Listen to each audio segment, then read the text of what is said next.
problemas pues de una hernia discal también. Entonces tendríamos en las estructuras corporales estas tres opciones, porque estamos solamente en columna. Ya nos ha seleccionado de todas las estructuras corporales estas tres, porque son las que nos puede interesar para la columna. Si nosotros queremos meterle alguna otra estructura corporal, antes se la podíamos haber metido. Y en las actividades y participación nos dice, bueno, en todas las actividades estas que están elegidas, me tiene que decir usted, me tiene que diferenciar cuál es la capacidad y cuál es el desempeño. Entonces, al principio, vamos a ver, ¿ves cómo vamos a llevar este medio? No sé dónde están los principios. Aquí. Dice, ¿cuál es la dificultad que tiene la persona para desempeño y capacidad? Entonces, en cada una de las actividades tendremos que ir diciendo cuál es lo que a nosotros nos parece como capacidad y cuál es lo que la persona hace realmente. Entonces, tendremos que ir diferenciando a ver si la capacidad es igual que el desempeño o no. Entonces, en cada uno de los apartados tendremos que irlo rellenando y bueno, y nos saldrá pues, lo que veremos luego. Y finalmente tenemos unos factores contextuales. Entonces tendremos unos factores ambientales que tendremos que ir describiendo si están actuando como barreras o como facilitadores. En el caso concreto de esta persona con la lumbalgia. Productos y sustancias para consumo personal, pues entrarían medicamentos, tal, pues esto actuaría lógicamente como un facilitador, salvo que no tenga dinero y no tenga medicamentos. Productos y esto tecnología, pues si tiene algún tipo de productos de ayuda o no, si los tiene o si no los tiene. En un caso sería facilitador y en otro caso sería barrera, diseño de la construcción de tales materiales. Imaginemos que vive en un piso sin ascensor, que no tiene nada, pues un factor negativo. Familiares cercanos, pues imaginemos que está enfadado con los familiares, no tiene un familiar, pues también factor negativo. Puede ser positivo o negativo. Profesionales de la salud y no sé si ya, pues bueno, los que hay los vamos rellenando y al final de todo esto decimos crear un perfil y obtenemos esto. Obtenemos el perfil concreto del funcionamiento concreto de la persona con lumbalgia en una serie de apartados, de constructos, que son los que la CIF nos propone para ver cuál es el funcionamiento de las personas. Si esto se hace, claro, todo esto se ha empezado a hacer hace 3 o 4 años, si esto se sigue haciendo, pues imaginaros el volumen de información que puede haber sobre todas las enfermedades, incluidas las enfermedades raras. Dependerá de las asociaciones de enfermedades raras que se preocupen en hacer perfiles concretos de las patologías concretas que quieren hacer perfiles. O de la administración, si es la administración la que se quiere encargar, pero está claro que hay muchas cosas que son las propias asociaciones las que se tienen que molestar, ¿no? Por ejemplo, ASPACE es de las organizaciones que conozco a nivel estatal que está ya metida en estas historias para hacer perfiles de funcionamiento. Y, en definitiva, yo creo que puede ser muy interesante para las enfermedades raras en concreto el poder ir haciendo perfiles de cada uno de los problemas que cada uno quiera, de la enfermedad más rara del mundo. Si hay 5, pues entre 5 podemos hacer un perfil. Seguro que el perfil tiene coincidencias, porque todas las personas que tienen un infarto de miocardio tienen problemas parecidos. Unos más, otros menos, pero problemas parecidos. Y los que tienen un tumor de colon también tienen problemas parecidos al final. Entonces estos perfiles de funcionamiento, yo creo que era el intentar que comprendierais lo que son estos perfiles de este funcionamiento, era el objetivo de mi charla. Que un poquitín rápida, pero es lo que he intentado conseguir.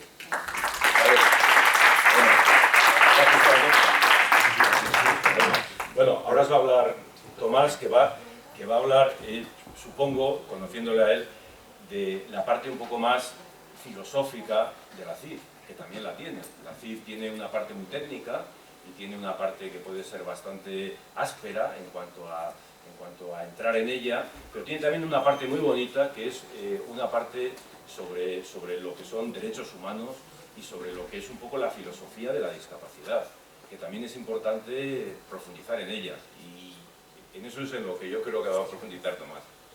Bueno, muchas gracias.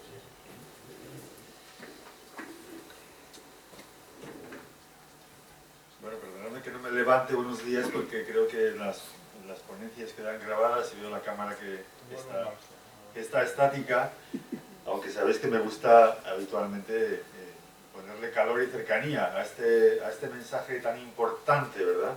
Y del que depende tanto el futuro de muchísimos de nuestros seres más queridos. Por eso, yo tengo que deciros que nos han presentado que llevamos 18 años trabajando este tema, que son justo los que yo le conozco a Miguel Querejeta, cuando la OMS nos pidió a un grupo de expertos que liderásemos un cambio conceptual, una visión nueva de la discapacidad para el siglo XXI sobre la que armar esta clasificación que se vino a llamar Clasificación Internacional del Funcionamiento, la Discapacidad y de la Salud, y que tiene ya años, porque se aprobó en la Asamblea Mundial de la OMS en mayo del 2001, y seguimos hablando de ella como algo nuevo, con lo cual pues a veces se sonroja uno de hablar de estos temas como si fueran nuevos, porque ciertamente uno de los problemas que hemos padecido, Miguel y yo, es que hemos predicado continuamente esta nueva visión de la discapacidad y esta nueva metodología, y todavía hoy, y Miguel lo ha sufrido más que yo, y que lo viene reivindicando desde aquel decálogo del 2010 de reivindicaciones para las enfermedades raras, de que se publique en España el baremo de valoración de la discapacidad que se adapte precisamente a esta visión de la discapacidad y a estas normas internacionales. Luego, bueno, me acaba de decir Miguel que parece que ya la validación puede estar quizás en este año, pero una vez más se pasa la legislatura. Yo recuerdo que no en esta, sino en la anterior, ya era un compromiso del gobierno, haberla publicado. Hemos pasado otra legislatura con otro gobierno y seguimos todavía sin que se publique en España esta nueva forma de interpretar la discapacidad y de valorarla. Pero tengo que deciros también, queridos amigos, que si yo he defendido con tantísima pasión este tema, es porque la experiencia que al menos quisimos aportar desde el año 97 es la que desde AMICA, que yo trabajo, como sabéis, en Cantabria, ya hace 31 años, con personas con todo tipo de capacidades y también con limitaciones, evidentemente, pero tratábamos de trasladar esa filosofía que nosotros hemos imprimido al día a día de descubrir capacidades en cada persona y de darle la vuelta a la visión negativa de algo que, como ha dicho Miguel, es universal. Si todos vamos a conocer la discapacidad en uno u otro momento de nuestra vida, eso quiere decir que la discapacidad forma parte de la vida. Y entonces esto no es tanto una desgracia de te ha tocado, porque si nos va a tocar a todos, eso quiere decir que tenemos que entenderlo no como una desgracia, sino como algo natural que se produce en las personas de una u otra manera, en una u otra etapa de la vida, pero en todas si completamos nuestro ciclo vital.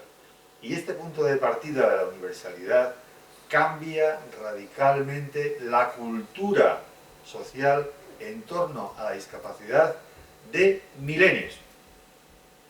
Y planteábamos que teníamos que entrar en el siglo XXI viendo a las personas de otra manera.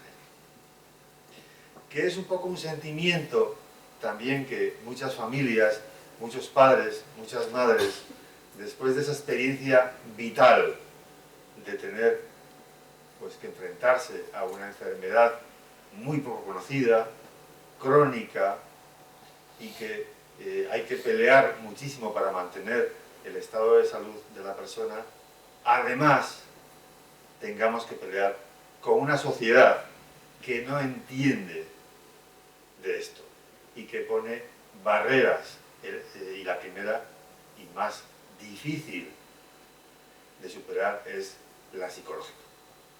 La de verme como una persona diferente, la de verme como un elemento extraño, raro, y la de no aceptarme como soy, con naturalidad, supone un reto que todavía nos queda muchísimo por cambiar en la mente del otro, en la visión del otro, que determina también si me vas a aceptar, si me vas a ver como tú, como uno más, si me vas a dejar ser tu amigo, si puede ser tu pareja, si vas a aceptarme para que entre a trabajar en una empresa o en el colegio, como los demás niños.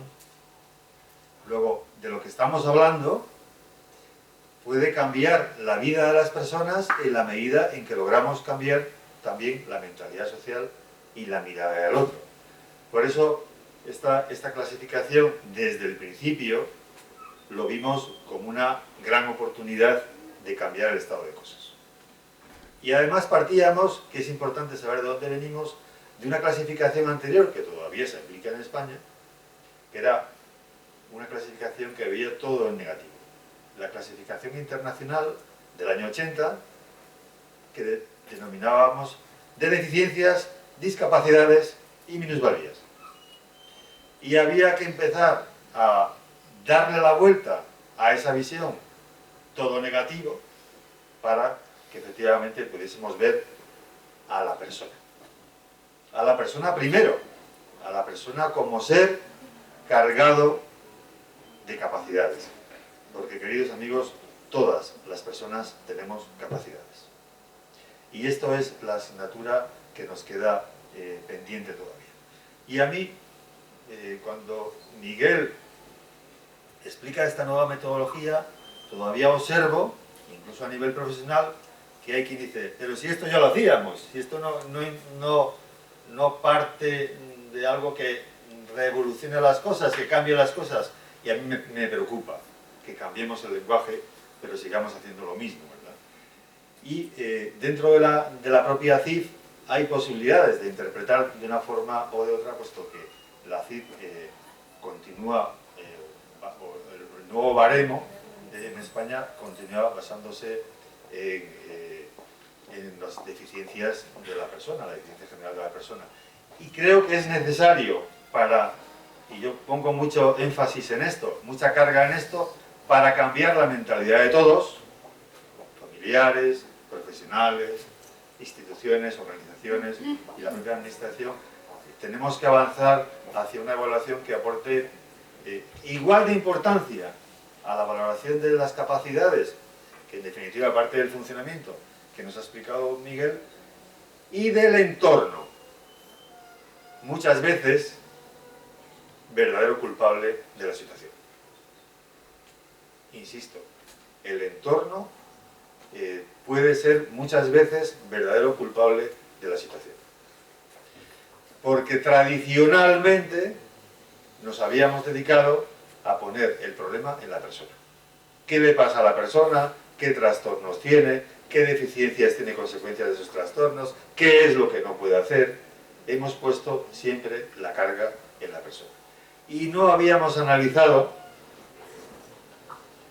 el entorno, cómo afecta a esa persona, cómo facilita esas capacidades que tiene, cómo elimina las barreras para que pueda estar con los demás y hacer las cosas con los demás y con los demás.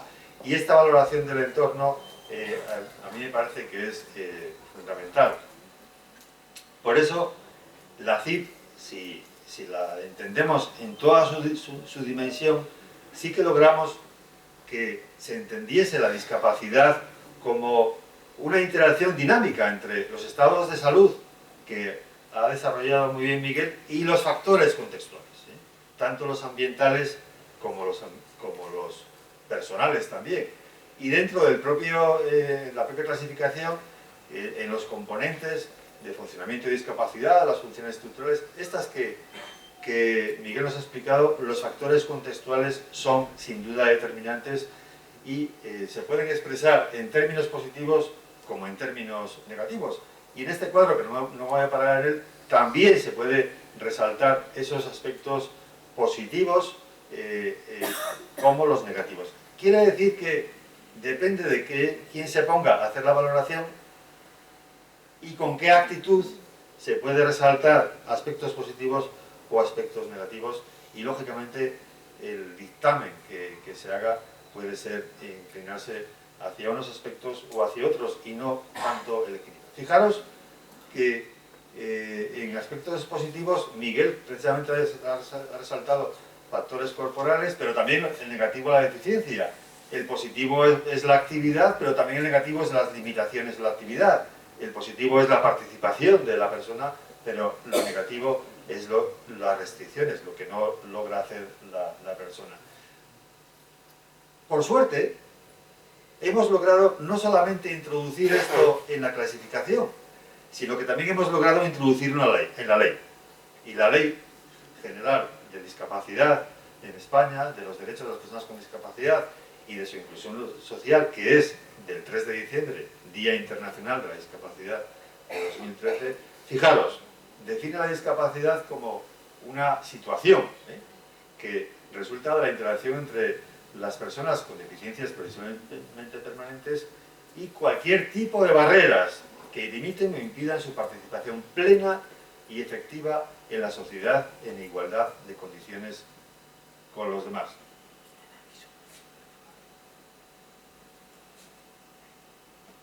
¿No se veía? Ah, vale.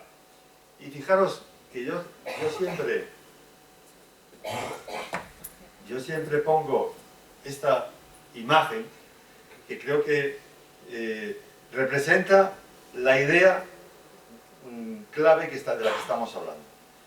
Y es que la discapacidad no es solamente lo que a mí me ocurre, como veíamos hasta ahora, sino la discapacidad es un resultado entre, lógicamente, mi situación de salud, lo que a mí me ocurre, que eso nunca lo ocultamos, pero también en interacción con el entorno en el que yo estoy viviendo. Y el entorno pasa a ser entonces no un factor a tener en cuenta, no, es un factor determinante.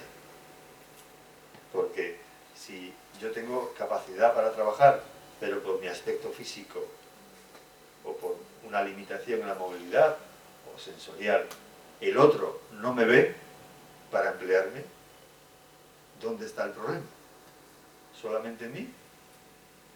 ¿O la barrera tremenda que tengo para que me den oportunidad para demostrar mis capacidades? ¿Cuál es el resultado, queridos amigos? Que no entro a trabajar como otra persona.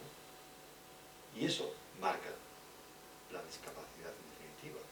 El resultado final que se produce entre mis limitaciones y las barreras o los elementos facilitadores que la sociedad, que el entorno me facilita para que yo pueda hacer las cosas en igualdad de condiciones, como dice la ley, de las demás personas. Y fijaros que en esto la valoración de las capacidades juega un papel muy importante y también conseguimos que entrase en la ley para que ningún evaluador entrase en lo negativo, sino que fuera equilibrado y también actuásemos sobre las capacidades. Porque yo insisto siempre sobre las capacidades, porque sobre las capacidades vamos a construir. Y vamos a construir proyectos en las personas. Y como todos tenemos capacidades, pueden ser proyectos de una dimensión o de otra, pero siempre proyectos sobre las personas. Identificar sus capacidades resulta fundamental, no solamente para ver un abanico de posibilidades, que también, sino para edificar con la persona proyectos. Bueno, pues la ley en el artículo 12, respecto a las funciones de los equipos que van a hacer la valoración, dice que hay que emitir un dictamen técnico normalizado sobre las deficiencias y las limitaciones para realizar actividades y las barreras en la participación social, recogiendo las capacidades y habilidades para que la persona, para las que necesita apoyos la persona, ¿vale? Y también desarrolla ese artículo hablando de la orientación para la rehabilitación y la habilitación con pleno respeto a la autonomía de la persona con discapacidad, proponiendo necesidades, actitudes, posibilidades de recuperación, así como el seguimiento y revisión.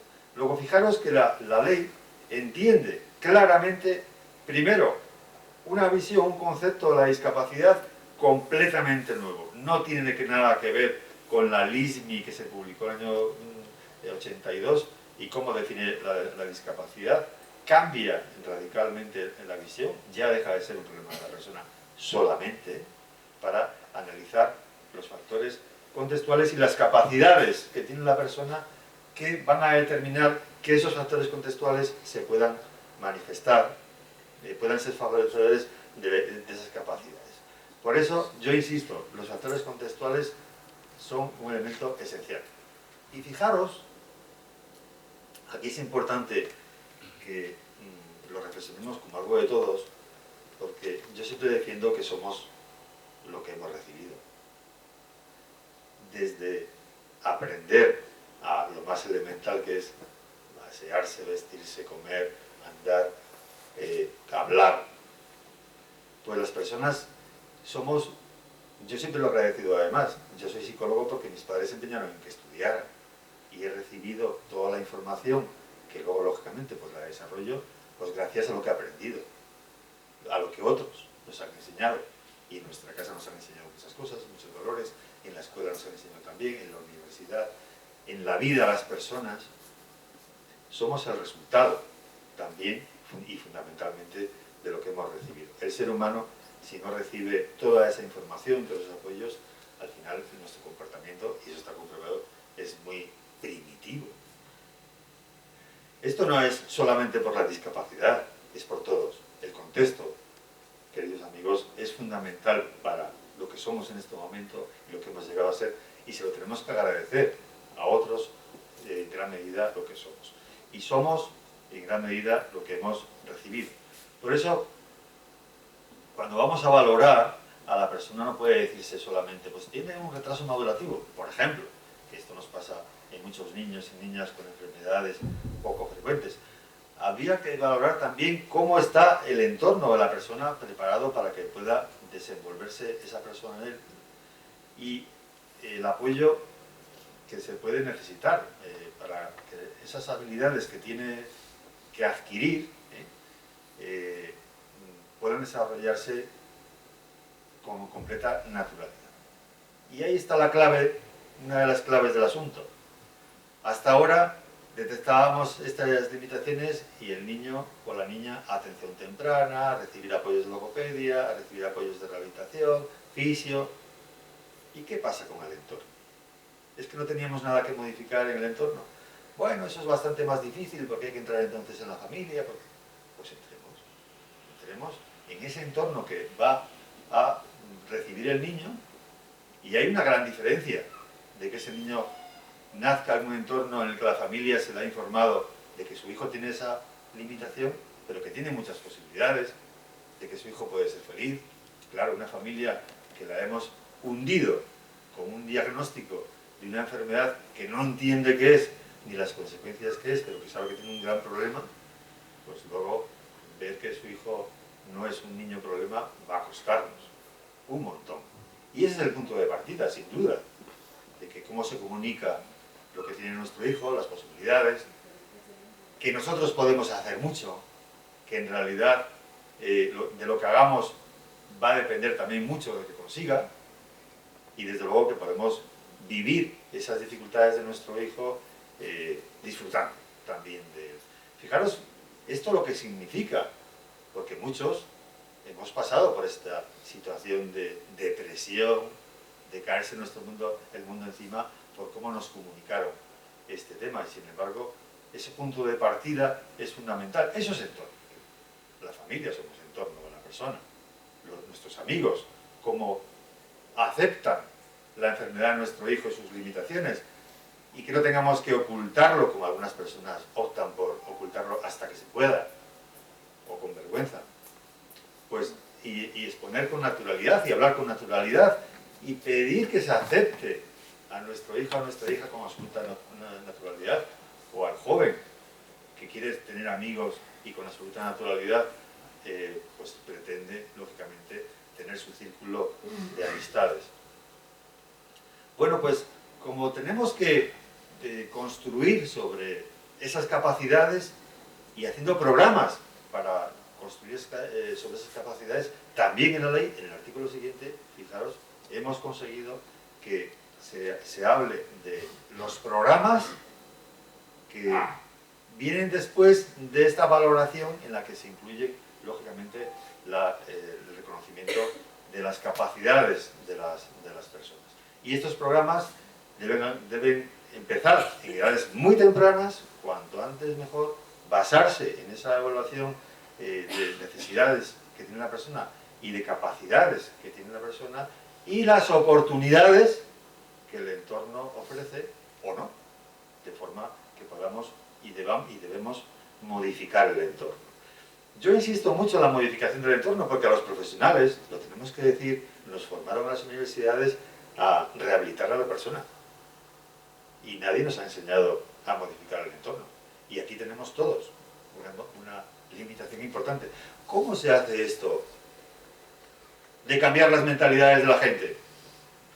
¿Cómo se hace esto de comunicar las enfermedades, no voy a decir en positivo o en negativo, sino como sugiere la OMS, de forma neutra? ¿Qué significa eso de neutro? Oye usted, equilibrada, no ponga usted la carga en la gravedad de la enfermedad, ponga usted la realidad de la enfermedad, las limitaciones que puede tener la persona, pero también de las posibilidades, de las capacidades, del derecho de la persona a ser aceptado como es, de que ha nacido dentro de la diversidad humana, porque la naturaleza se manifiesta así, todos somos diferentes, y no como una desgracia que te ha ocurrido, no como algo que te ha tocado, esto es como una lotería, que va, esto no es una lotería, es que las personas nacemos todas dentro de la diversidad humana. Y de esta manera, las cosas cambian completamente de perspectiva, ¿verdad? Si logramos que este entorno empiece a verse culpable, muchas veces, de muchas situaciones de marginación, de situaciones de rechazo, porque algo tan sencillo como el trato, pues muchas veces supone una barrera. Que usted me trate como un niño toda la vida, de lo que se quejan muchas personas. Hombre, que tengo 40 años. No sigas decidiendo por mí. Déjame respirar. Que quiero tener novia. Que quiero decidir si salgo o no salgo. No tengas tanto miedo. Si me pasa algo, a ti también correrías el riesgo que te pasara algo. ¿De acuerdo? Esto supone que la persona sea, eso, protagonista de su vida. Por eso, las actitudes son un punto de partida fundamental en todo esto. Y una de ellas es la propia familia. No debemos de buscar, queridos amigos, entornos adaptados a nuestros hijos, diferentes para nuestros hijos o para nuestros jóvenes. Tienen derecho, por ley también, a crecer con los demás niños, a ir a la escuela con los demás niños, a recibir los apoyos como las demás personas para formarse, para trabajar, a tener su hueco en el mundo laboral, a vivir de forma independiente, en la medida en que lo vayan consiguiendo, esas habilidades. Y esto forma parte de un derecho humano, de un derecho fundamental de la persona. Y requiere que para que la persona pueda ejercer ese derecho, los demás también se lo tenemos que reconocer, porque no vale de nada que esté en la ley, que lo está, y en la Convención sobre los Derechos de las Personas con Discapacidad, que lo está. Vale si nosotros, el entorno, que somos la familia, también cambiamos de actitud, y a veces hay que arriesgarse, pero damos facilidades. Somos facilitadores, no somos barrera en ese sentido. Pero también los profesionales, a los que Miguel y yo aquí hemos impartido cursos sobre la CIF y les hemos insistido. Cuando vemos a una persona, vamos a ver primero a la persona, no vamos a ir a identificar qué problema tiene, como si fuéramos un poco defectólogos. Es lo que nos han enseñado. Y sin embargo tenemos que ver a la persona integralmente. Tenemos que, lógicamente, viene esa persona para que la valoremos, pero para que la valoremos integralmente, en sus capacidades, en sus funciones y también, lógicamente, en sus limitaciones. Y con eso tendremos una fotografía plena, integral, no solamente parcial, que es lo que hacíamos ahora, ¿de acuerdo? Sacábamos una foto solamente de aquello que la persona tiene, pero si esa foto la extendemos, nos damos cuenta de que la persona, claro que tiene esa dificultad, pero tiene también cantidad de cosas que puede hacer. Esa visión global de la persona es la que nos faltaba. A todos. Es la que nos faltaba. Y es la oportunidad que la CID nos ofrece. Pero también a las personas. También a las personas. Yo digo, no tenemos que intentar que me den el 90% de discapacidad. Si es que no es tan, lo importante es